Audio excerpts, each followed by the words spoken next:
Kita mulai subtema yang pertama, peristiwa kebangsaan masa penjajahan. Oke. Banyak peristiwa dalam kehidupan, ada peristiwa pribadi, ada peristiwa keluarga, peristiwa masyarakat, bahkan ada juga peristiwa yang dialami oleh bangsa dan negara. Peristiwa dapat dibedakan menjadi dua macam, ya. Jadi peristiwa itu ada dua macam. Pertama, peristiwa yang menyenangkan, yaitu peristiwa yang membuat hati ini senang. Kedua, peristiwa yang tidak menyenangkan, peristiwa yang membuat kita sedih. Amati gambar-gambar berikut. Nah, berikan tanda centang ya pada peristiwa yang menyenangkan, beri tanda silang pada peristiwa yang tidak menyenangkan. Berprestasi, mendapat hadiah, ini menyenangkan, menang lomba, ya. Tetapi pada waktu sakit ini menyedihkan.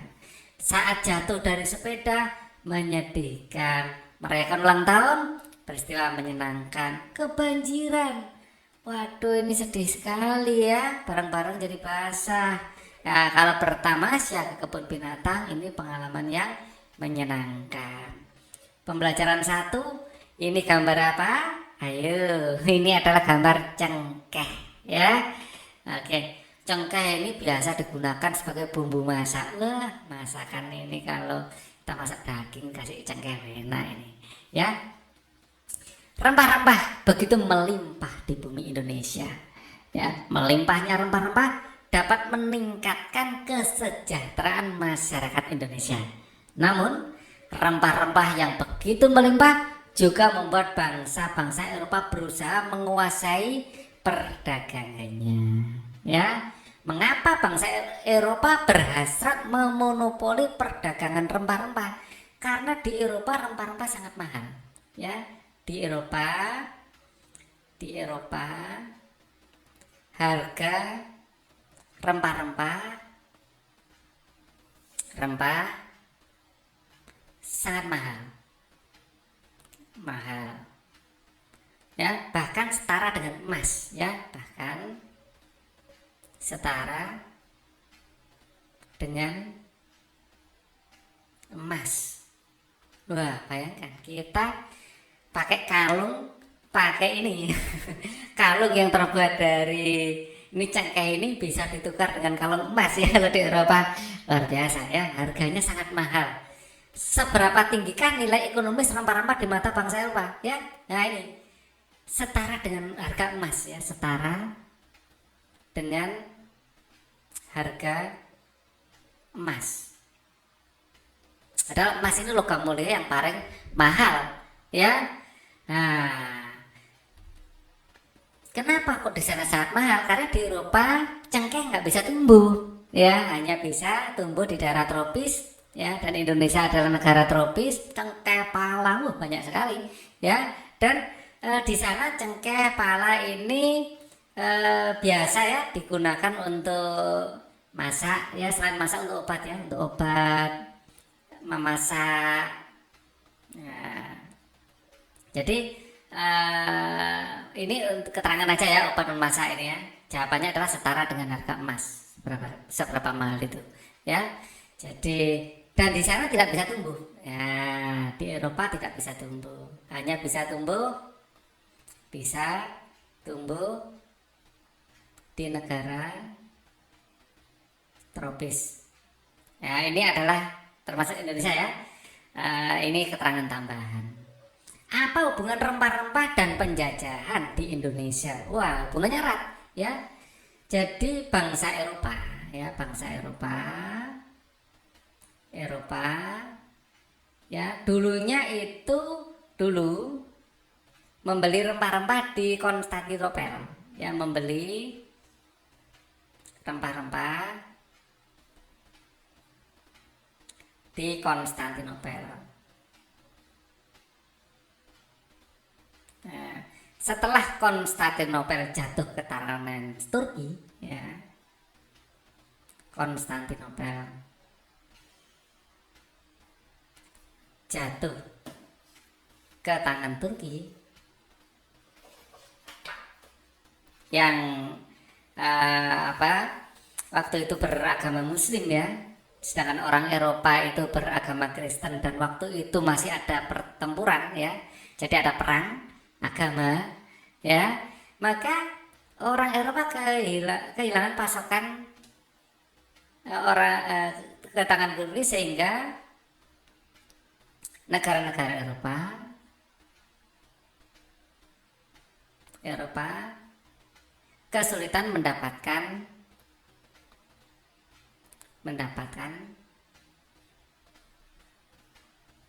rempah-rempah dan berniat mencari langsung ke sumbernya,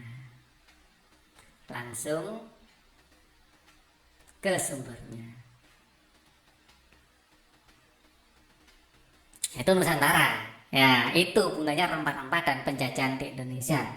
Misalnya Konstantinopel tidak jatuh ke tangan Turki, ya mungkin masih belinya di Konstantinopel. Tapi karena jatuh ke tangan Turki, ya negara-negara Eropa kesulitan mendapatkan pasokan itu dan akhirnya mencari sendiri. Ya. Salah satu peristiwa yang tidak menyenangkan dialami oleh bangsa Indonesia adalah penjajahan yang berlangsung cukup lama. Ya, bersama ayahnya Beni berkunjung ke kebun cengkih milik Pak Rudi.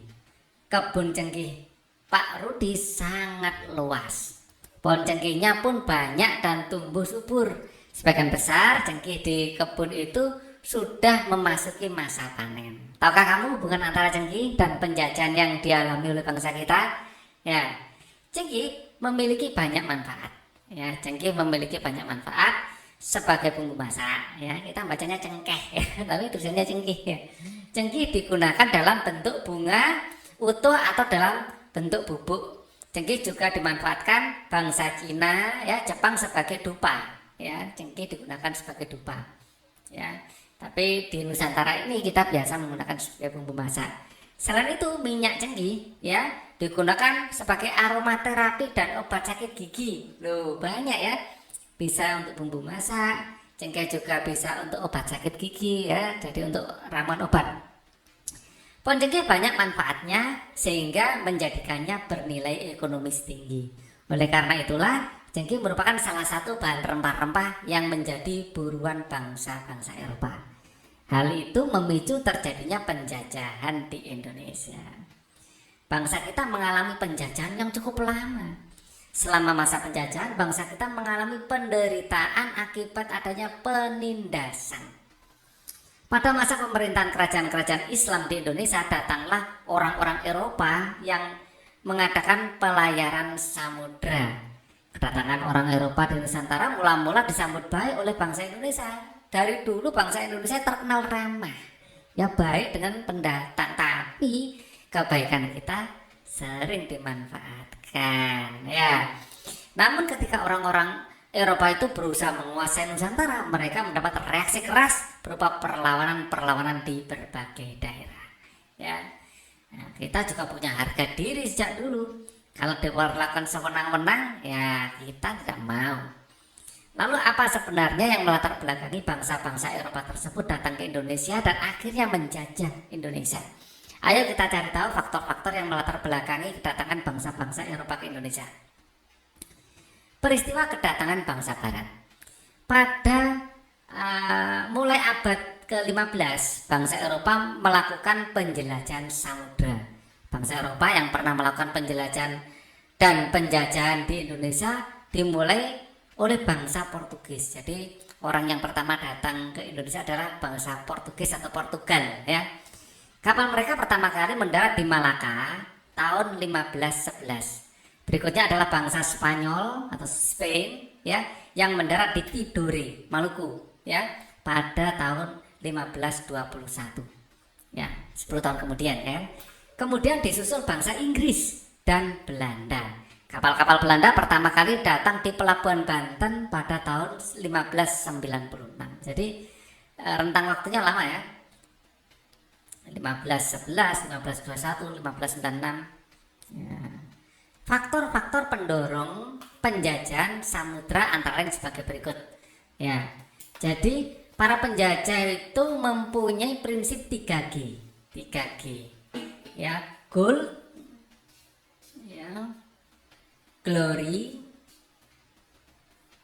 dan gospel. Ya, plus majunya iptek yang mereka capai. Ya, yang pertama ya, adanya keinginan mencari kekayaan yang disimbolkan gold atau emas.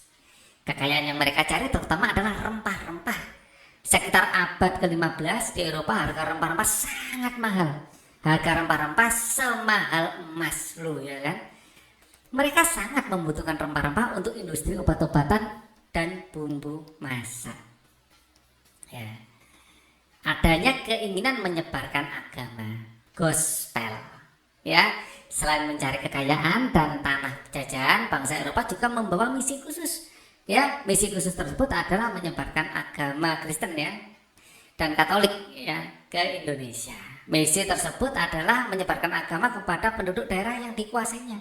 Tugas mereka dianggap sebagai tugas suci yang harus dilaksanakan ke seluruh dunia, dipelopori oleh bangsa Portugis ya, oleh misionaris namanya. Kemudian yang C, adanya keinginan mencari kejayaan glory. Nah, di Eropa ada suatu anggapan bahwa apabila suatu negara mempunyai banyak tanah jajahan, ya negara tersebut termasuk negara jaya, glory. Ya, dengan adanya anggapan ini, negara-negara Eropa berlomba-lomba mencari tanah jajahan sebanyak-banyaknya. Ya, jadi memang sudah zamannya. Dulu itu menjajah itu zamannya. Ya, memang zaman kolonialisme kita menyebutnya seperti itu. Dan zaman itu sekarang mungkin sudah tidak berlaku lagi ya, ganti zaman sekarang. Ya, adanya gospel dan glory, gold, gospel, glory.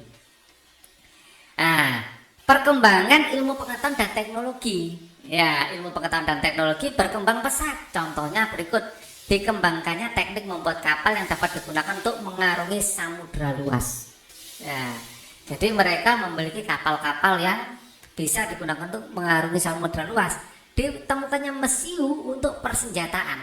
Ya, mesiu ini yang menemukan pertama kali bangsa Cina sebenarnya. Tapi mungkin orang Barat ini lebih memanfaatkannya untuk untuk ekspansi negaranya, untuk mencari daerah jajahan.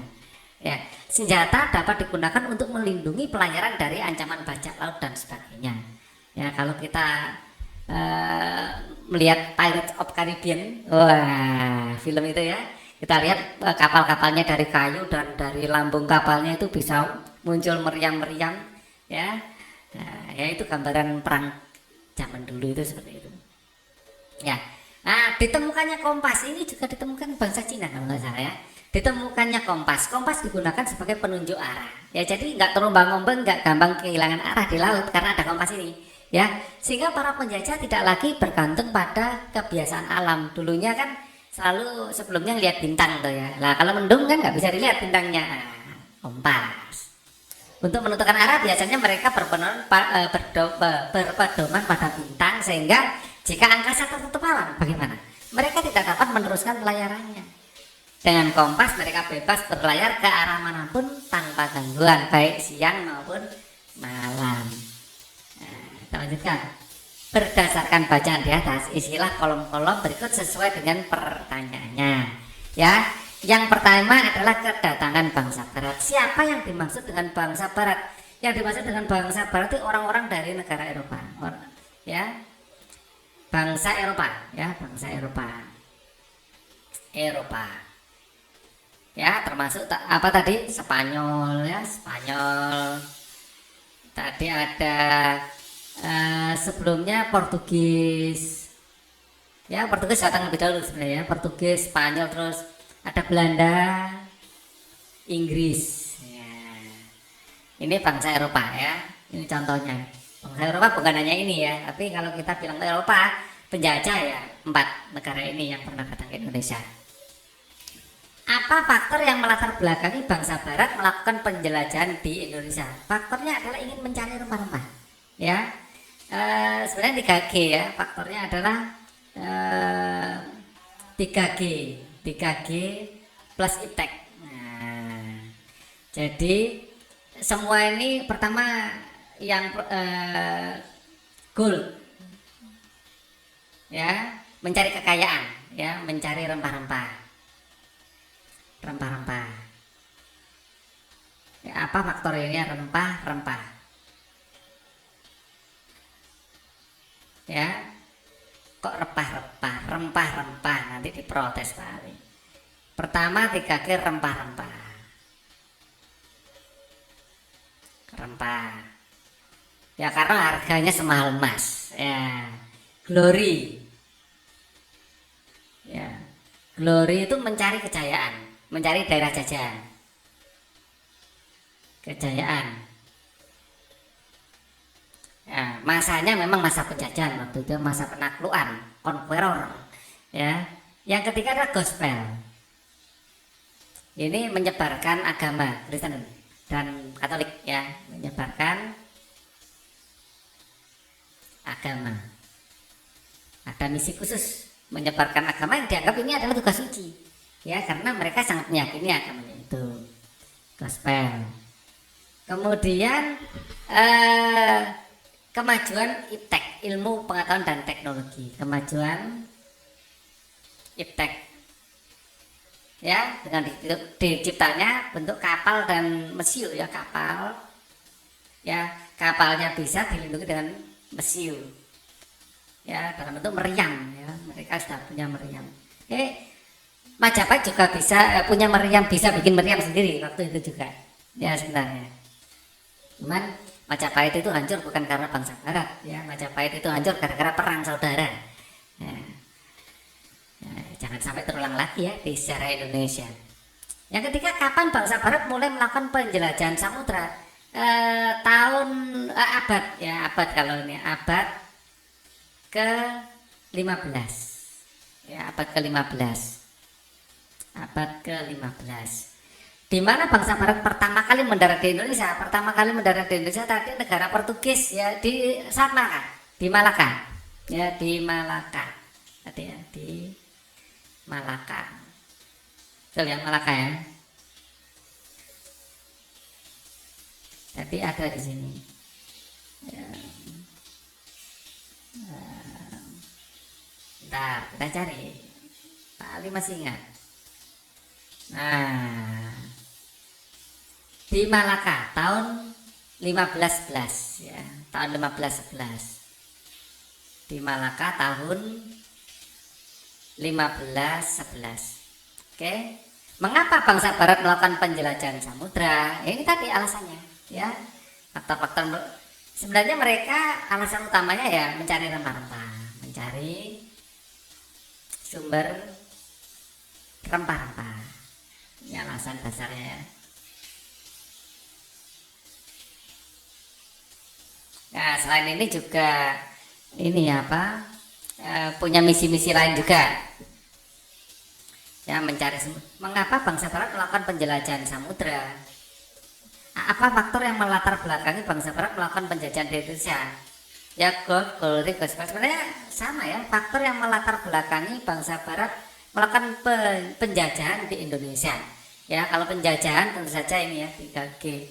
Kalau mencari glory itu tadi, ya, mengapa bangsa Barat melakukan penjelajahan? Kalau penjelajahan itu sebenarnya lebih ke glorinya mungkin, ya, atau mencari rempah-rempah. Intinya karena nggak bisa mendapatkan rempah-rempah melalui Konstantinopel lagi. Bagaimana kondisi rakyat yang mengalami bencana? Ya, jelas menderita, sengsara, ya. Nah, sekarang diskusikan peristiwa kedatangan bangsa Barat dengan teman sebangkumu, kemudian buatlah alasan mengenai bacaan tersebut seperti di bawah ini. Judul teks, ya. Judul teks ini tadi adalah peristiwa kedatangan bangsa Barat. Peristiwa kedatangan bangsa Barat.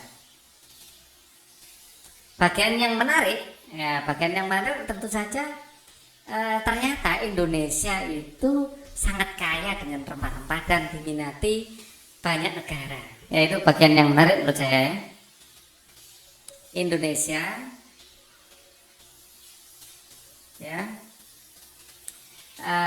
adalah negara yang kaya dengan rempah-rempah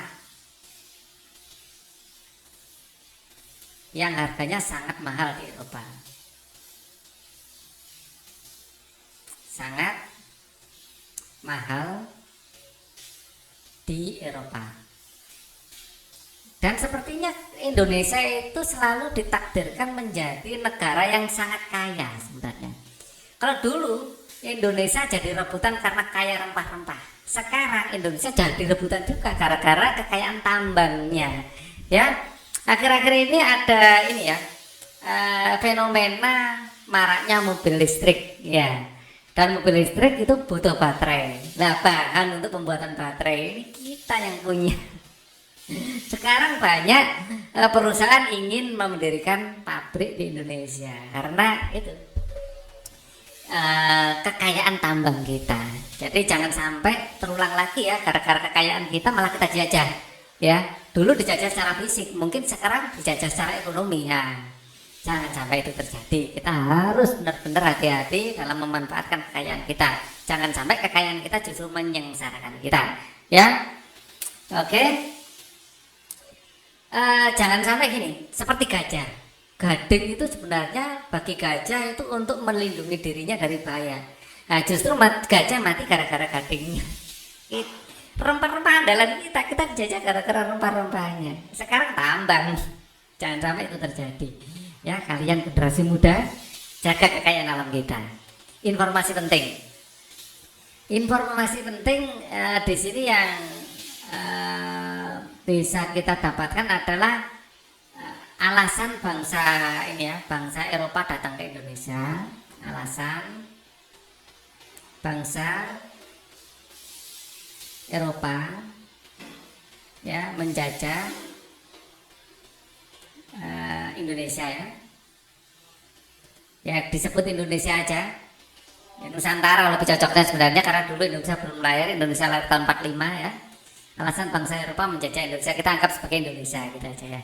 Alasan bangsa Eropa menjajah Indonesia ya adalah kekayaan kita yaitu rempah-rempah ya, kekayaan rempah-rempah kita.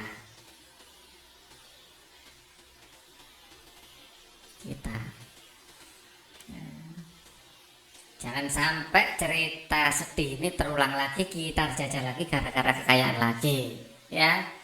Oke, itu informasi menarik ya. Terus alasan ini 3G ya. Ya, selain alasan rempah-rempah, 3G itu cukup menarik ya. Alasan bangsa Eropa menjajah Indonesia adalah karena rempah-rempah kita serta ya ini apa semboyan mereka 3G ya, tidak hanya mencari gold atau kekayaan, ternyata juga mereka mencari jajahan ya, gold. Kalau hanya mencari kekayaan mungkin hanya berdagang saja, glorinya ini loh yang bikin mereka itu menjajah. Kemudian gospel, nah ini sisi humanisnya mungkin ya, sisi baiknya ya. Jadi ada keinginan untuk menyebarkan agama atau keyakinan juga ya, gold, glory, gospel ya. Kalau gold, glory jelas ini kita dihisap sampai habis ini ya kan. Nah, kemudian apalagi ya, alat info penting ya, serta ya plus ya, selain 3 alasan ini serta semboyan mereka 3G dan ini ya, kemajuan iptek mereka, kemajuan iptek, ilmu pengetahuan dan teknologi ya, iptek itu artinya yang mereka capai ya, yaitu berupa kapal, mesiu, dan kompas ya. Ada 3 hal ini ya. Mereka punya kapal yang bisa digunakan untuk berlayar, mesiu artinya mereka punya senjata, kompas mereka punya teknologi untuk mengarungi lautan. Pendapat saya tentang teks ini sangat bermanfaat ya. Teks ini sangat ya bermanfaat untuk membuka wawasan ya, dan pengetahuan ya, alasan mengapa bangsa Eropa menjajah kita, bangsa Barat ya menjajah kita, sehingga kita bisa belajar ya, kita bisa belajar dan agar tidak terulang lagi,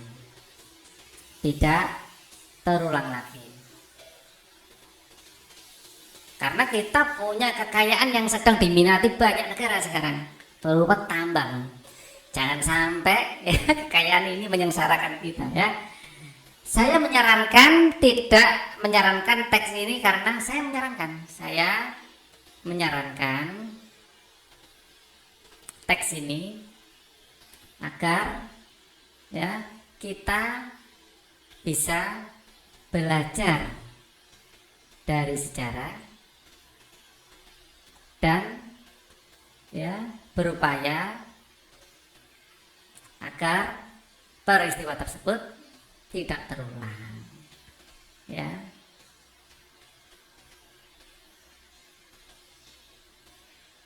Tidak terulang, jangan sampai ya terulang. Kalau terulang lagi, waduh, ndak enak loh dijajah itu, kita yang kaya, kita yang sengsara. Waduh. Bersama kelompokmu carilah informasi mengenai kedatangan tiap-tiap bangsa Eropa ke Indonesia. Informasi ya dapat kamu peroleh dari buku, surat kabar, majalah, artikel, atau internet ya. Nah, kedatangan bangsa Portugis di Indonesia, tahun kedatangan kalau Portugis tadi ya, Portugis ya, sudah membuat catatan. Nah ini tadi ya, tahun kedatangan 1511. Kalau bangsa Spanyol tadi ada di sini kok, di sini ada ya. Spanyol adalah 1521 dan bangsa Belanda di sini juga ada. Belanda ini 1596 ya, 1596 ya. Tempat daerah tadi juga ada di sini ya. Bangsa Portugis ada di Malaka. Kalau bangsa Spanyol di Ternate atau Tidore tadi ya, di Tidore.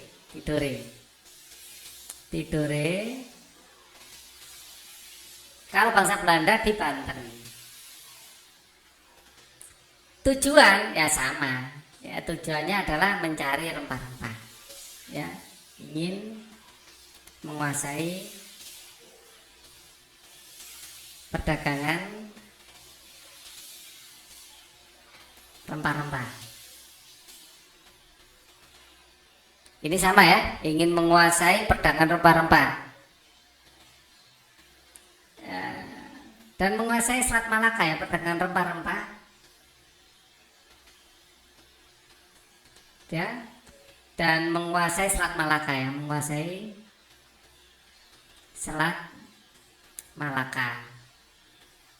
Ini sama ya, ingin menguasai rempah-rempah ya, ingin menguasai rempah-rempah.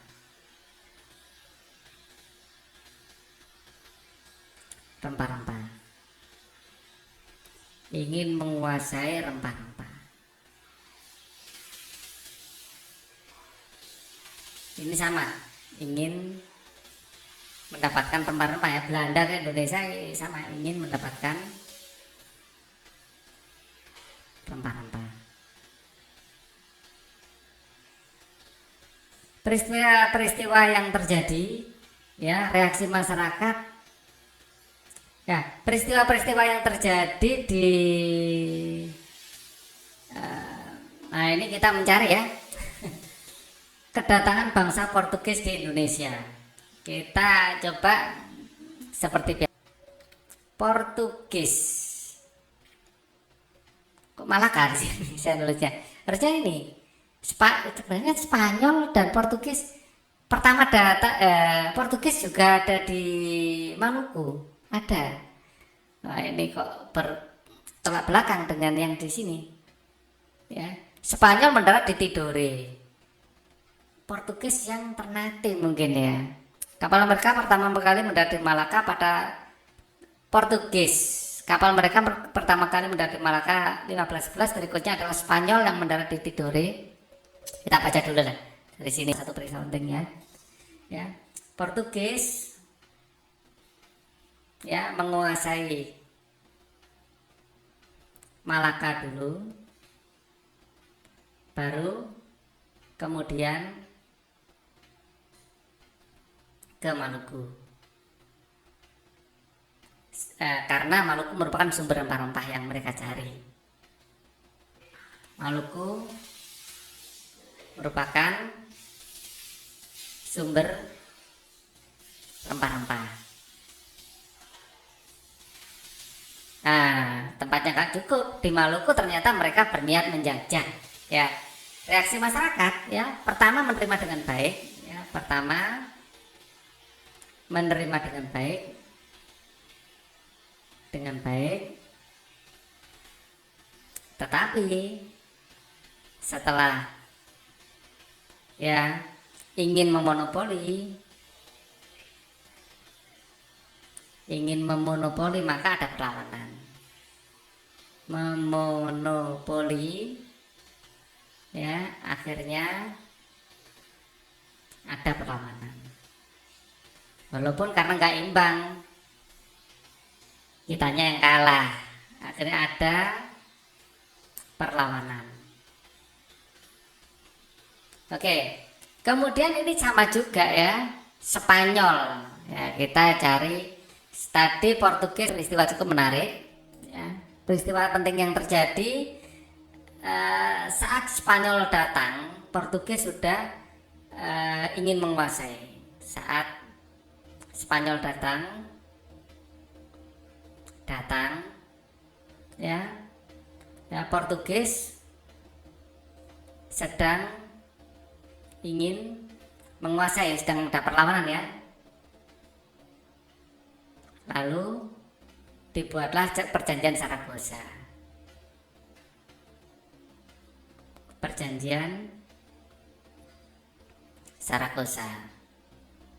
Nah, ini orang Eropa ini mau berjanji, mau bikin perjanjian, mau bikin kesepakatan ya.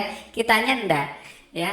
Perang dengan kerajaan tetangga. Wah, ini berat ini. Ya, ini yang menyebabkan kita kalah dulu ya. Perjanjian Saragossa, akhirnya Spanyol meninggalkan Maluku. Ya. Akhirnya Spanyol meninggalkan Maluku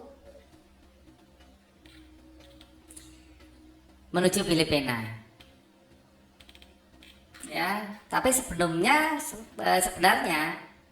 ya, dia sempat diharapkan oleh bangsa Indonesia untuk membantu ya. Nah,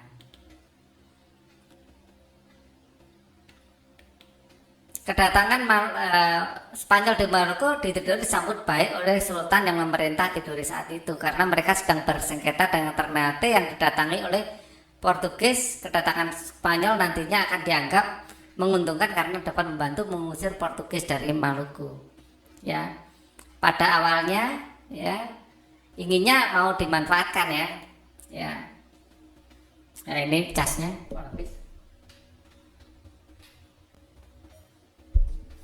Reaksi masyarakat pada awalnya ya akan diajak bersekutu untuk mengusir Portugis.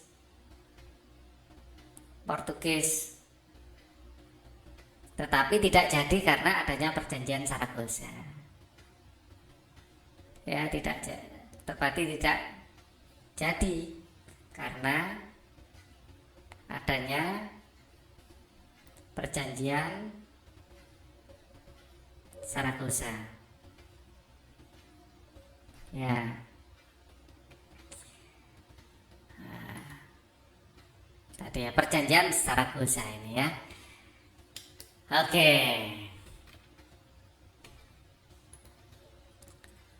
Nah sekarang Belanda itu datang di Banten. Peristiwa-peristiwa penting yang terjadi sama. Belanda pertama ya, peristiwa yang penting terjadi ya pada awalnya yang datang adalah para pedagang dari Belanda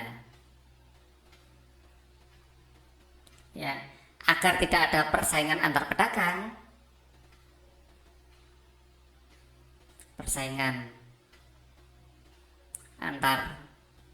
pedagang, mereka mendirikan VOC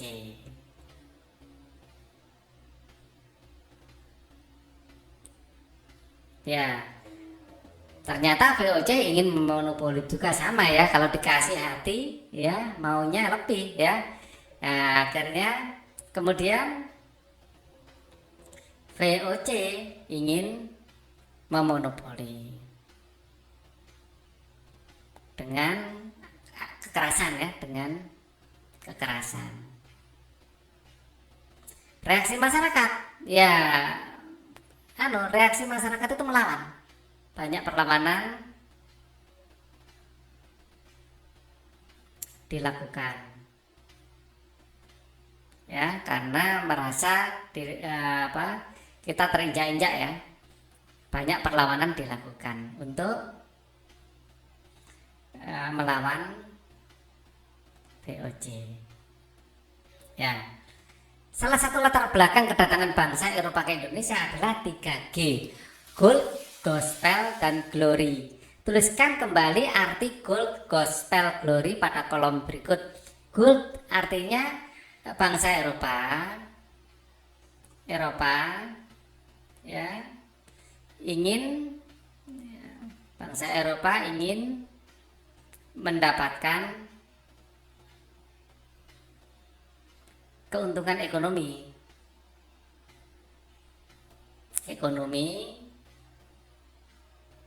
dengan membeli ya rempah-rempah langsung dari sumbernya. Gospel ya, mereka memiliki ya, mereka merasa memiliki tugas suci untuk menyebarkan agama Kristen ke penjuru dunia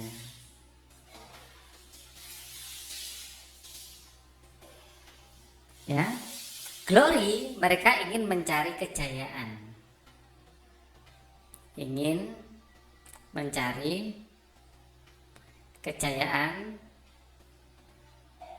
dengan menaklukkan ya banyak negara dan dijadikan negara jajahan.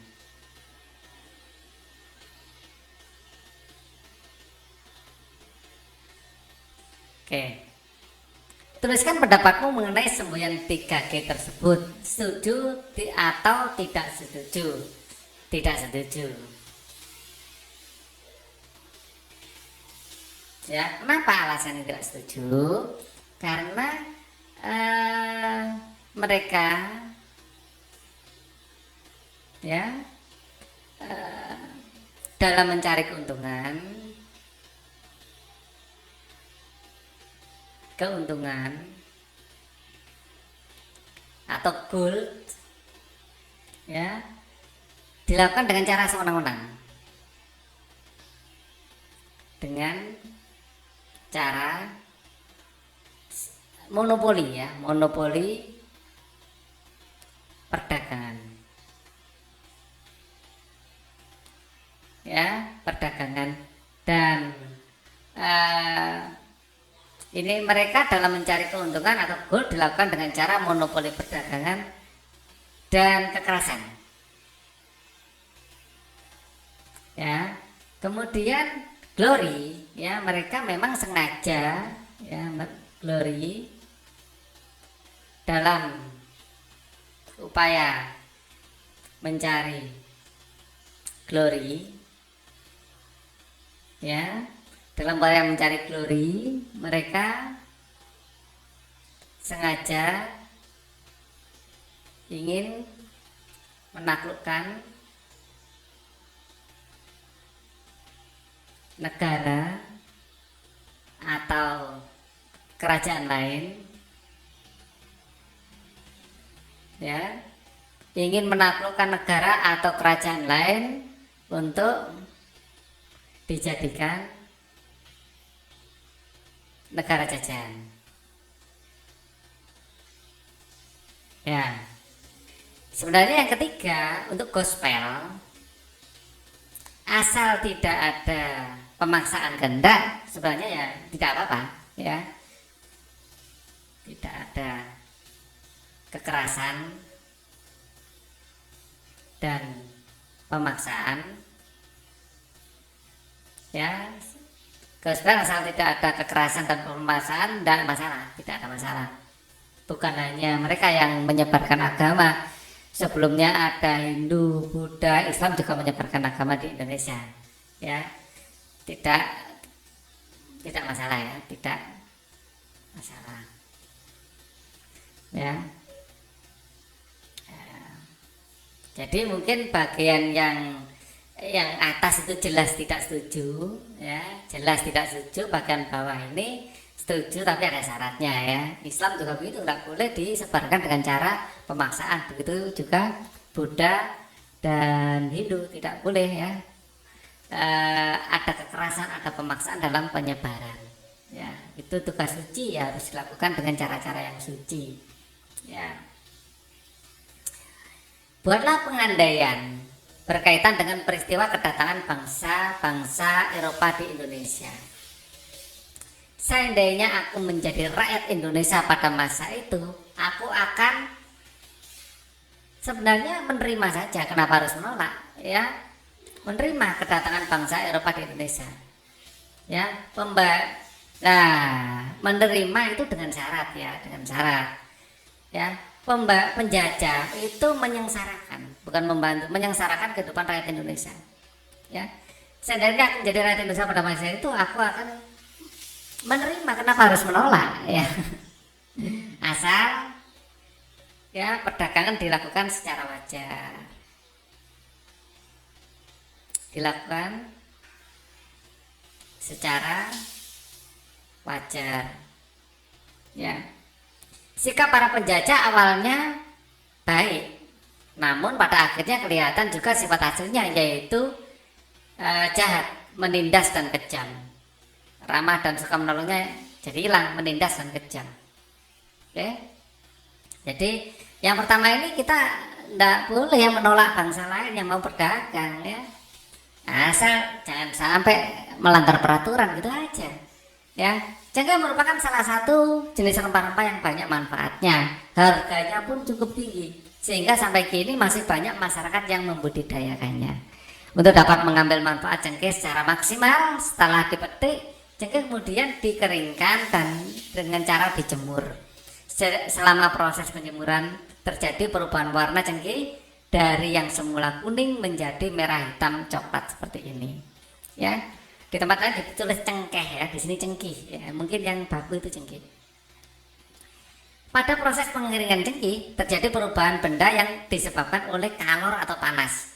Dari proses tersebut kita ketahui bahwa kalor atau energi panas dalam hal ini adalah sinar matahari pada benda ya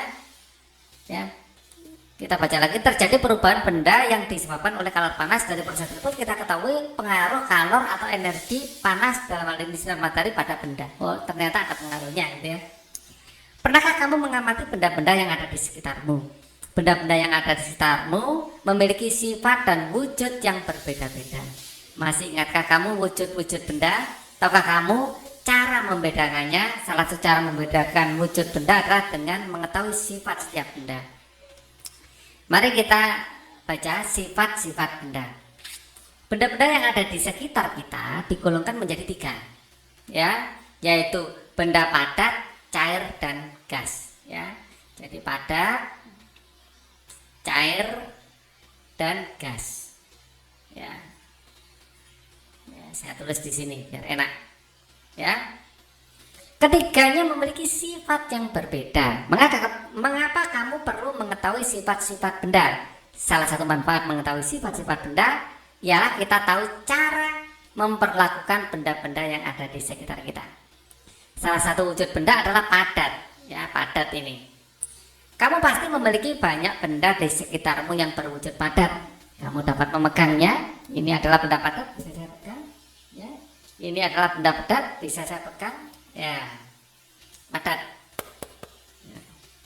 Oke, kamu dapat memegangnya, dapat memindahkannya tanpa mengubah bentuk aslinya. Bisa memindahkannya tanpa mengubah bentuk aslinya. Benda padat yang ada di sekitarmu dapat diubah menjadi beberapa perlakuan seperti diberi panas, diberi tekanan tinggi, diberi perlakuan fisik seperti menggunting, menekan, melipat atau menyobek atau memukul-mukul. Ya, bisa dilakukan pada benda padat. Wujud berikutnya adalah cair. Ya, di sini adalah cair. Ya, cair itu contohnya air ya. Ya, air yang mencair maksudnya. Wujud berikutnya adalah cair.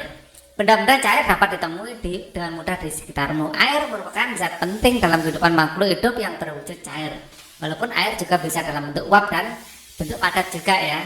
Tapi kalau kita bilang air biasanya yang berwujud cair ya.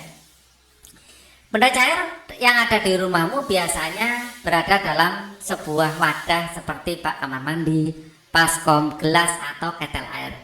Perhatikanlah bahwa ketika benda cair itu dipindahkan, ia akan berubah mengikuti wadahnya. Air itu kalau ditaruh di gelas, bentuknya seperti gelas, ditaruh di ceret, bentuknya seperti ceret, ditaruh di botol, bentuknya seperti botol.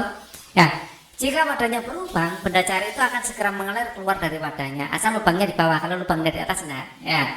Jika kamu melihat sungai atau air terjun, air yang ada di dalam badan sungai akan mengalir dari tempat yang tinggi ke tempat yang rendah. Itu adalah sifat air.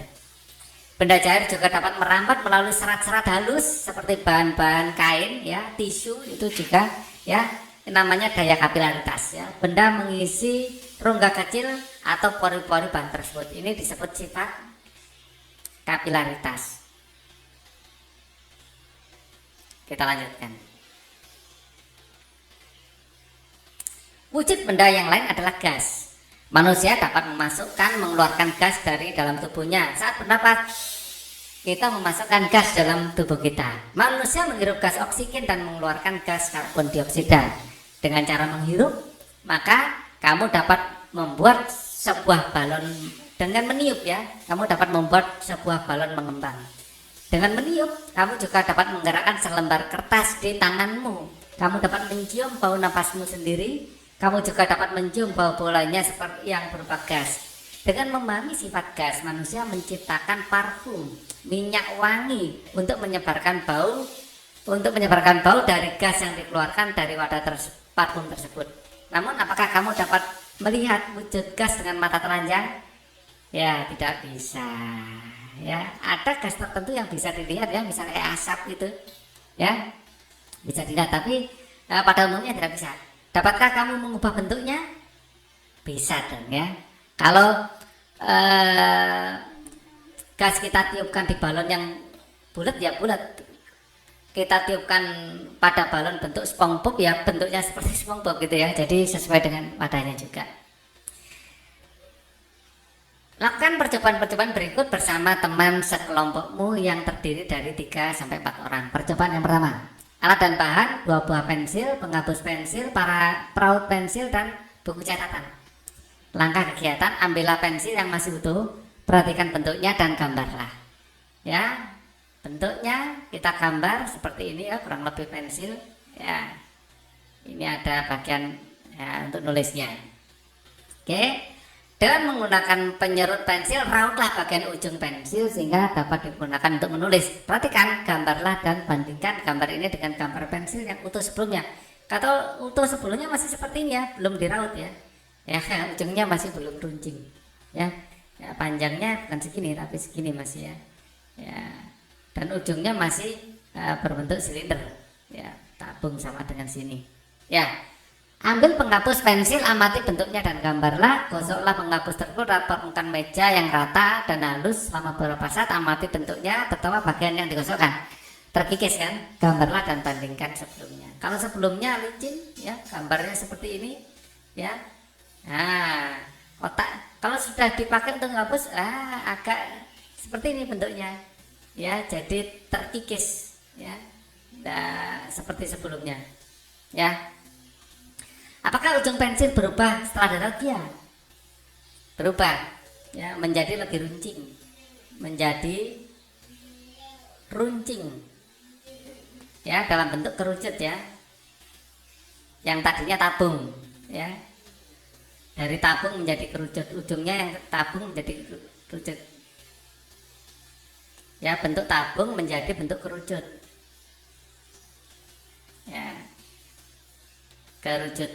Apakah ujung karet penghapus pensil berubah bentuk setelah dibesarkan? Iya, ya, menjadi lebih tumpul ya, penghapus menjadi tumpul,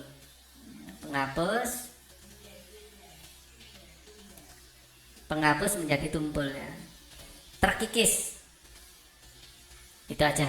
Apakah kesimpulanmu? Kita bisa mengubah bentuk benda padat. Kita bisa mengubah bentuk benda padat.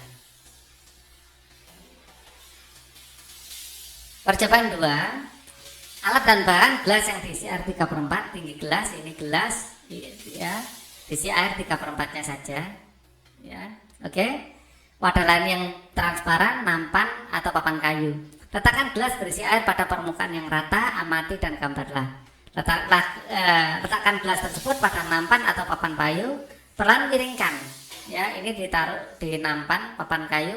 Setelah papan kayu kita miringkan ya, dan gerasnya juga tentu saja ikut miring ya, ternyata permukaan airnya tetap datar ya, permukaan airnya tetap datar ya.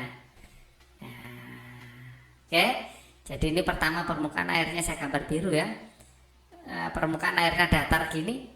Sekarang permukaan airnya tetap rata, datar. Nah, tidak tergantung pada kemiringan ini ya, walaupun ini dimiringkannya.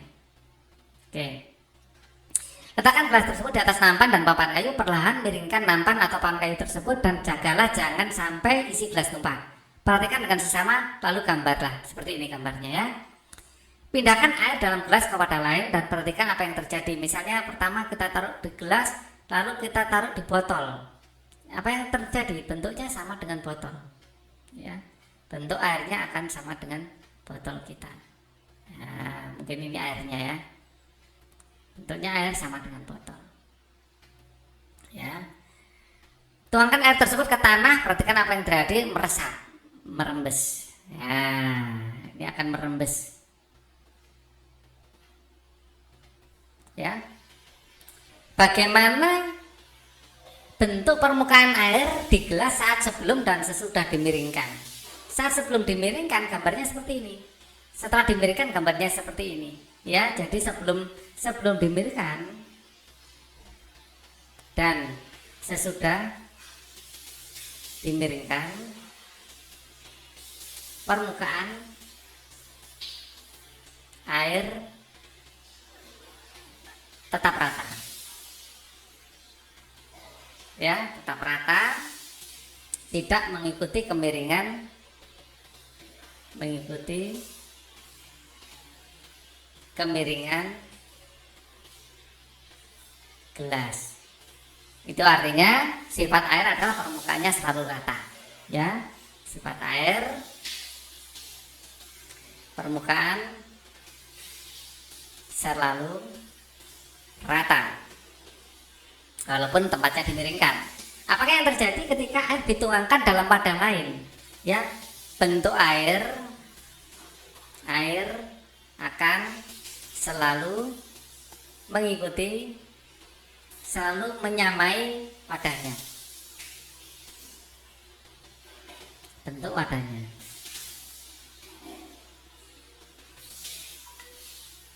Kalau dituang di dalam gelas bentuknya seperti gelas, dituang di botol bentuknya akan seperti botol.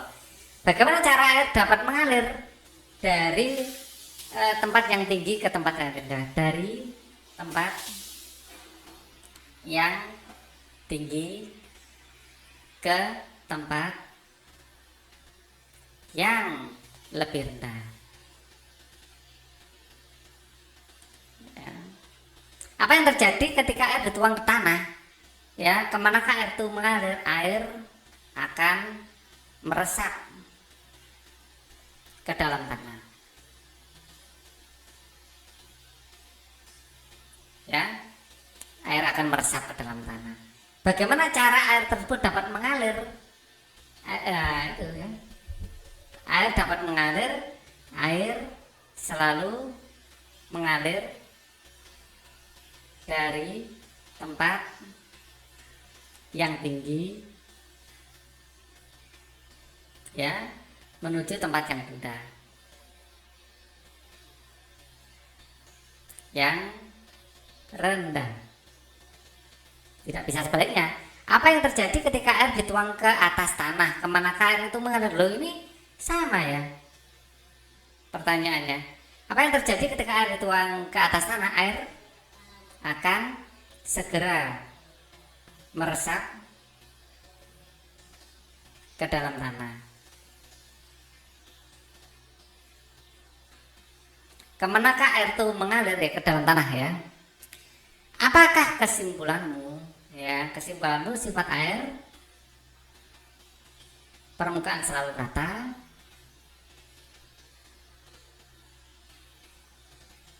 ya. Yang kedua, dari percobaan tadi, bentuk menyesuaikan wadahnya.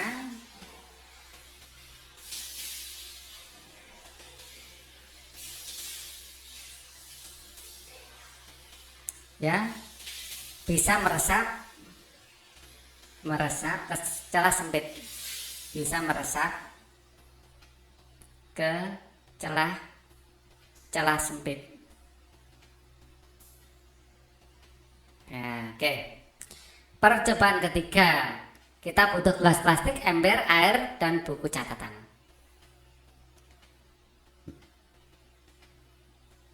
Langkah kegiatan, isilah ember air sampai 3/4-nya, masukkan gelas ke dalam ember dengan posisi menelungkup. Perhatikan apa yang terjadi. Di sini ember ya, kita isi air, lalu di dalamnya kita kasih gelas yang dalam posisi menelungkup. Apa yang akan terjadi? Ada udara yang terjebak di dalam gelas. Ya, masukkan gelas ke dalam ember dalam posisi menelungkup. Perhatikan apa yang terjadi. Miringkanlah gelas perlahan-lahan dalam ember. Saat gelas kita miringkan, ya, air akan masuk. Ya, udara di dalam gelas akan keluar, berganti dengan air. Ya, amati apa yang keluar dari gelas tersebut. Ya, oke. Apa yang terjadi saat kamu membenamkan gelas? Mengapa? Udara di dalam gelas akan tetap terjebak di dalam gelas. Apa yang terjadi saat gelas dimiringkan? Ya, udara akan mengalir keluar, ya, akan keluar dari gelas. Mengapa hal itu terjadi? Ya, saat miring, mengapa hal itu terjadi? Ya, air permukaan di sini selalu rata, permukaan air di sini selalu rata, dan gas terdorong oleh air. Ya, posisi gas gas terdorong oleh air.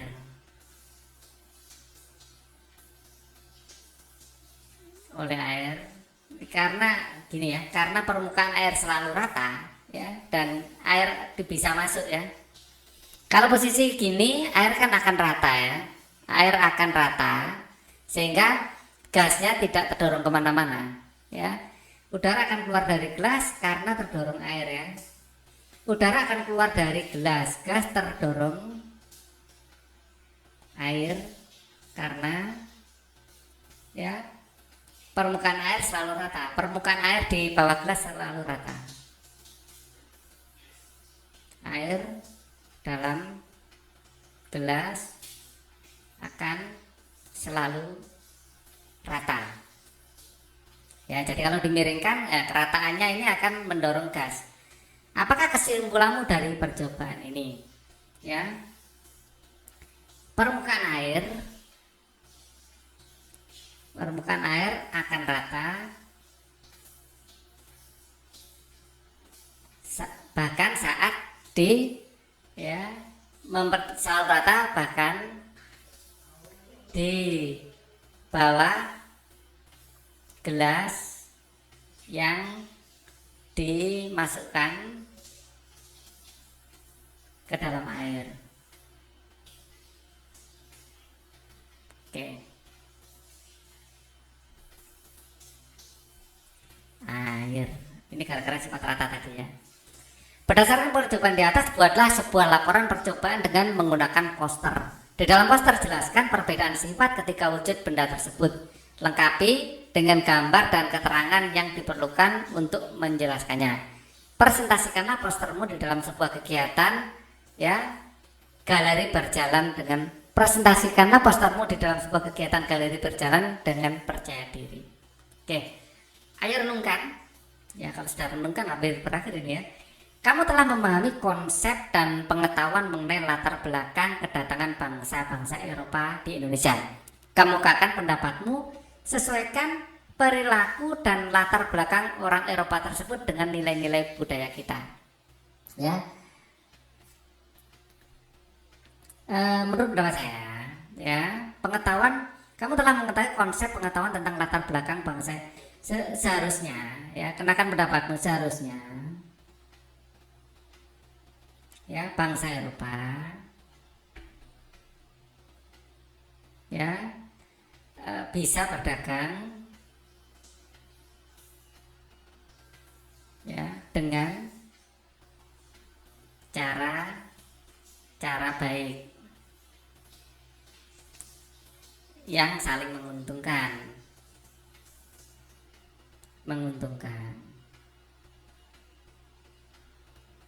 ya, bukan dengan cara monopoli dan kekerasan ya. Bahkan kita nggak boleh menjual ke selain mereka, itu kan nggak boleh ya. Sebenarnya kita juga butuh mereka sebagai pasar ya. Jadi kita punya barang kan ingin kita jual, tetapi kita jual dengan harga yang pantas kan gitu ya. Apakah kamu telah memahami konsep pengetahuan mengenai perubahan wujud benda? Jelaskan penerapannya dalam kehidupan sehari-hari ya. Dengan mengetahui perubahan wujud benda,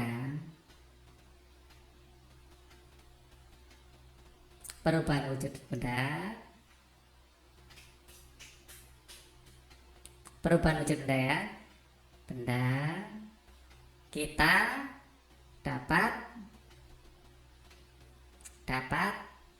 memanfaatkan ya pengetahuan ini, misalnya saat mengambil minyak atsiri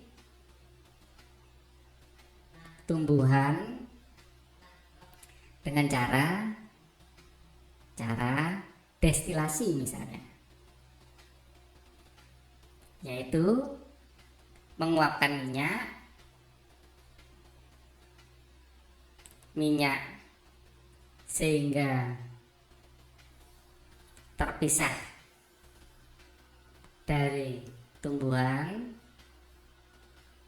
Kemudian kita embunkan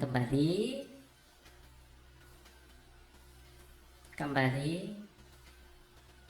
sehingga menjadi wujud cair yang lebih mudah kita tangani.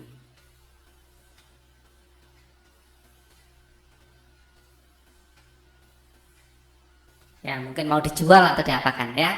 Jadi ini salah satu manfaat, banyak sekali manfaat ya yang kita dapatkan dengan memahami perubahan wujud benda dan energi yang terlibat di dalamnya, termasuk pemakaian AC, kulkas itu perubahan wujud benda, gas LPG yang kita gunakan untuk masak itu perubahan wujud benda juga, parfum, banyak sekali ya.